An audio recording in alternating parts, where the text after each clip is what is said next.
جائے، ایک تو آپ صلی اللہ علیہ وسلم نے یہ فرمایا الا کل شیء من امر الجاہلیت موضوعۃ تحت قدمی، اے میری امت اس بات کو یاد رکھنا کہ جتنی زمانے جاہلیت کی چیزیں تھیں وہ ساری کی ساری میں نے اپنے دونوں پاؤں کے نیچے روند دی ہیں۔ اب ایسا نہ ہو کہ اسلام بھی ہے اور باتیں بھی زمانہ جاہلیت کی ہیں۔ ایک آدمی مسلمان ہونے کے بعد پھر اگر اسلام کے علاوہ کسی اور چیز کو اختیار کرے تو یا تو وہ یہ سمجھتا ہے کہ دین ناقص تھا اور میں دین کو پورا کر رہا ہوں، یا وہ یہ سمجھتا ہے کہ ایک اچھی چیز تھی جو اللہ نے ہمیں نہیں بتائی۔ اللہ کے نبی فرماتے ہیں ہر خیر میں تمہیں بتا چکا اور ہر شر سے میں تمہیں روک چکا۔ لہٰذا رسول پاک علیہ السلام بہت سخت ناگوار محسوس فرماتے تھے کہ ایک آدمی مسلمان ہونے کے بعد پھر زمانے جاہلیت کی کوئی بھی بات کو اختیار کرے۔ مسلمان ہونے کا مطلب ہی یہ ہے کہ ایک آدمی نے جہالت کی زندگی کو چھوڑ دیا ہے، ایک آدمی ظلمت سے نکل کر روشنی کے اندر آ چکا ہے، ایک آدمی گمراہی کو چھوڑ کر ہدایت میں آ چکا ہے، ایک آدمی کفر کو چھوڑ کر اسلام میں آ چکا۔ پھر بھی اگر ایک بندہ کفر ہی کے طریقے کو اختیار کرے اور کفر ہی جیسی شکل و صورت کو اختیار کرے اور کفر جیسی ہی زندگی کو اختیار کرے تو اس کے اسلام کا مطلب کیا ہوا؟ الا کل شیء من امر الجاہلیت موضوعۃ تحت قدمی، رسول پاک علیہ السلام کا بہترین خطبہ حجۃ الوداع کا، اس کے اندر آپ صلی اللہ علیہ وسلم نے فرمایا یاد رکھنا میں نے زمانے جاہلیت کی جتنی چیزیں تھیں وہ سب کی سب اپنے پاؤں کے نیچے روند دی ہیں، ان میں سے اب کسی چیز کو اختیار نہ کرنا۔ ایک صحابی فرماتے ہیں ایک دفعہ جنازے کی نماز آپ صلی اللہ علیہ وسلم نے پڑھائی، جنازہ لے کر قبرستان کی طرف ہم روانہ ہوئے۔ زمانہ جاہلیت کی ایک رسم تھی اس زمانے کے اندر کہ افسوس کا اظہار کرنے کے لیے جو چادر اوپر لی جاتی تھی اس کو اتار دیا کرتے، جیسے آج کل سیاہ پٹی باندھ لیتے ہیں یا کوئی بھی ایسی چیزیں جو اختیار کر لی جاتی ہیں۔ افسوس اور دکھ کی ایک علامت، ایک نشانی یہ سمجھی جاتی تھی۔ دکھ کا اظہار اس طریقے سے ہوتا تھا کہ آدمی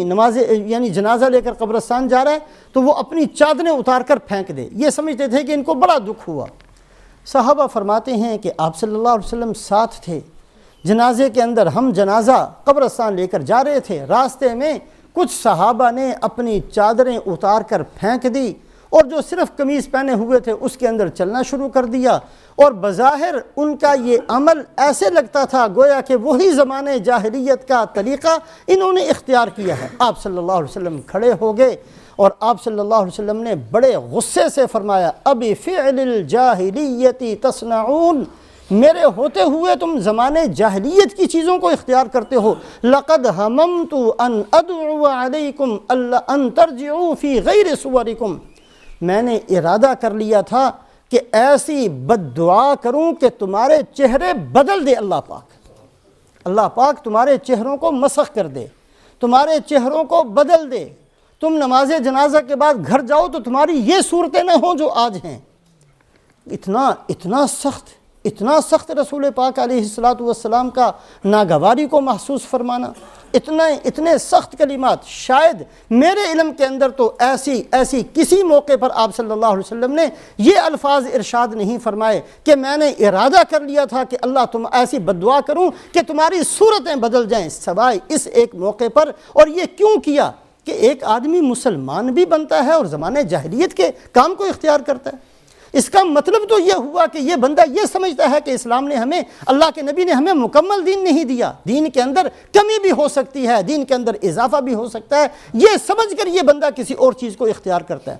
جب ہمارا ایمان یہ ہے، ہم اس بات پر یقین رکھتے ہیں، ہم اس بات کا اعلان کرتے ہیں، ہم اس بات کو پکا ٹھکا سمجھتے ہیں کہ اللہ کے نبی صلی اللہ علیہ وسلم نے جو دین ہمیں دیا ہے یہ کامل ہے، یہ مکمل ہے، اللہ پاک نے کامل مکمل دین اس امت کو نصیب فرمایا، اس میں قیامت تک نہ کمی ہوگی، اس میں قیامت تک نہ اضافہ ہوگا، اور اس کے اندر اللہ نے ہر خیر کو جمع کر دیا، ہر شر اور ہر برائی سے اللہ نے روک دیا، پھر اسلام کا دعویٰ کرنے کے بعد جاہلیت کی باتیں کیوں اختیار کی جائیں؟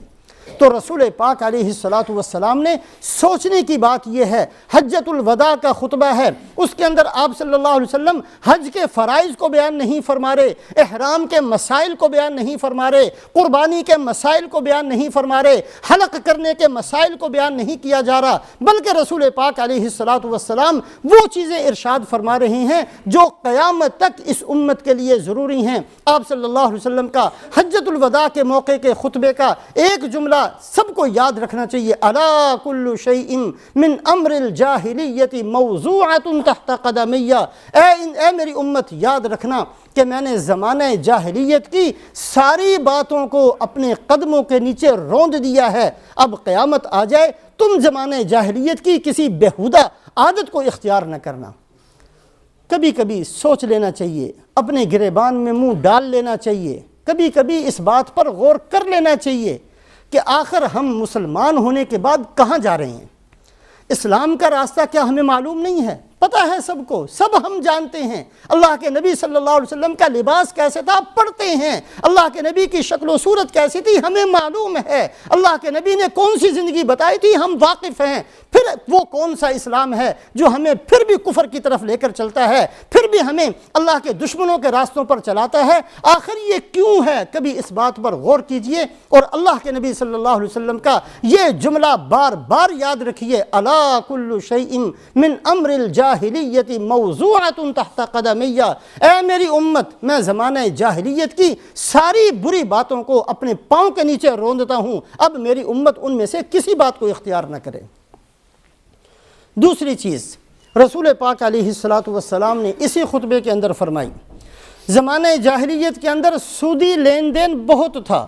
اور حضرت عباس رضی اللہ تعالیٰ عنہ مالدار تھے اور آپ صلی اللہ علیہ وسلم کے چچا تھے، ان کا کاروبار بھی یہی تھا کہ یہ لوگوں کو قرضہ دیا کرتے اور سود ان سے وصول کیا کرتے۔ آپ صلی اللہ علیہ وسلم نے حجۃ الوداع کے خطبے پر یہ بھی ارشاد فرمایا، اے میری امت زمانہ جاہلیت کا جتنا سود تھا میں سارے کا سارا ختم کرتا ہوں، اور سب سے پہلے میں اپنے چچا حضرت عباس کا جتنا سود تھا وہ بھی ختم کرتا ہوں اور قرضہ بھی ختم کرتا ہوں۔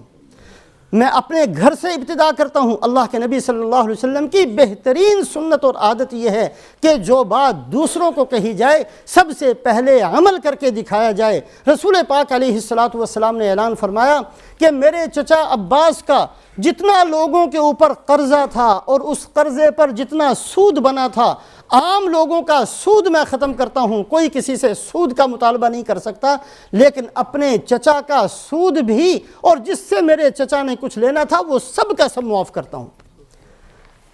محدثین فرماتے ہیں حضرت عباس رضی اللہ تعالیٰ عنہ نے قرضہ چھوڑ دیا۔ اللہ کی عادت شریفہ، اللہ اپنی سنت کو بیان کرتے ہیں، من ترک شیئا للہ عوضہ اللہ خیرا من، اگر کوئی آدمی کوئی چیز اللہ کو خوش کرنے کے لیے چھوڑ دے اللہ کے ذمہ ہے کہ اللہ اس سے بہتر دیں گے۔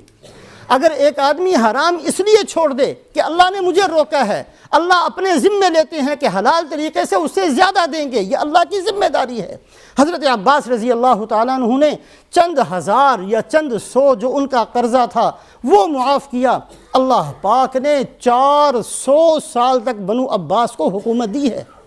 400 سال سے زائد بنو عباس نے پوری دنیا کے مسلمانوں پر حکومت کی ہے۔ یہ اللہ رب العزت کا وعدہ ہے جو اللہ پورا فرماتے ہیں۔ رسول پاک علیہ الصلوۃ والسلام نے ایک اعلان یہ بھی فرمایا، زمانہ جاہلیت کے اندر اگر کوئی بندہ کسی کو قتل کر دیتا تو اس کا بدلہ دوسرے بے گناہوں سے لیا جاتا۔ میرا کوئی قتل ہو گیا، جس بندے نے کیا اس قبیلے کا جو بندہ بھی میرے ہاتھ آ جائے میں نے اس کو قتل کر دینا ہے۔ یہ ایک زمانہ جاہلیت کی رسم تھی، اور وہ یہ سمجھتے تھے کہ اگر کوئی بندہ مقتول ہو جائے جب تک اس کا بدلہ نہ لیا جائے اس کی روح بھٹکتی رہتی ہے اور اس کی روح چیختی چلاتی رہتی ہے، مجھے پلاؤ مجھے پلاؤ، اور جب کسی کا خون بہا دیا جائے تو اس روح کو سکون مل جاتا ہے۔ یہی ہندوازم جو آج بھی موجود ہے، زمانہ جاہلیت کے اندر بھی یہ چیز تھی کہ روحیں بھٹکتی ہیں۔ مسلمان اس سے ہمارا کوئی تعلق نہیں، کوئی روح نہیں بھٹکتی۔ بہرحال یہ زمانہ جاہلیت کا ایک غلط عقیدہ تھا جس کی وجہ سے بے گناہوں کو قتل کیا جاتا۔ ایک قبیلے کے کسی بندے نے قتل کر دیا، اب اس قبیلے کی عورت ملی تو اس کو قتل کر دیا، بچہ سامنے آیا تو اس کو قتل کر دیا۔ رسول پاک علیہ السلام نے حجۃ الوداع کے موقع پر ایک اعلان یہ بھی فرمایا کہ جتنے زمانہ جاہلیت کے اندر بندے قتل ہوئے ان سب کا خون بھی میں معاف کرتا ہوں، اور سب سے پہلے میں اپنے چچا زاد ربیعہ ابن حارث، آپ صلی اللہ علیہ وسلم کے چچا زاد بھائی کا نام ہے ربیعہ ابن حارث، ان کو بھی کسی نے قتل کیا تھا، سب سے پہلے میں اپنے گھر سے ابتدا کرتا ہوں کہ اپنے خاندان کا خون جنہوں نے بھی کیا تھا میں ان کا خون معاف کرتا ہوں۔ رسول پاک علیہ السلام نے اس خطبے کے اندر یہ بھی ارشاد فرمایا، لا فضل لعربی علی عجمی ولا لعجمی علی عربی الا بالتقوی۔ اے میری امت اس بات کو یاد رکھنا، کسی عربی کو اجمی پر کوئی فضیلت نہیں، کسی اجمی کو عربی پر کوئی فضیلت نہیں۔ اللہ کے ہاں عزت والا، احترام والا، مقام اور مرتبے والا وہ بندہ ہے جس کے پاس تقوی موجود ہو۔ رسول پاک علیہ السلام نے اس خطبے کے اندر یہ بھی ارشاد فرمایا، ان دماءکم واموالکم واعراضکم حرام علیکم کحرمت یومکم ھذا فی بلدکم ھذا فی شہرکم ھذا۔ اے میری امت اس بات کو یاد رکھنا، جیسے آج کا دن کیا مطلب؟ جمعے کا دن، 9 ذی الحجہ کا دن، عرفات کا میدان، رسول پاک علیہ السلام کی معیت کے ساتھ حج، فرمایا جیسے آج کے دن، آج کے مہینے میں اس مقدس جگہ کے اندر تم ایک مسلمان دوسرے کی عزت کو بہت بڑی چیز سمجھتے ہو، کسی کی بے حرمتی نہیں کرتے، کسی کا خون نہیں بہاتے، کسی کا مال نہیں لیتے، اسی طریقے سے قیامت تک کے لیے میں تمہارے لیے حرام قرار دیتا ہوں کہ ایک مسلمان دوسرے مسلمان کی بے عزتی کرے، ایک مسلمان دوسرے مسلمان کا مال کھائے، اور ایک مسلمان دوسرے مسلمان کا خون بہائے۔ یہ چیزیں ایسے ہی حرام ہیں جیسے آج کے دن حرام ہیں۔ یہ بھی رسول پاک علیہ السلام نے حجۃ الوداع کے موقع پر یہ بھی ارشاد فرمایا۔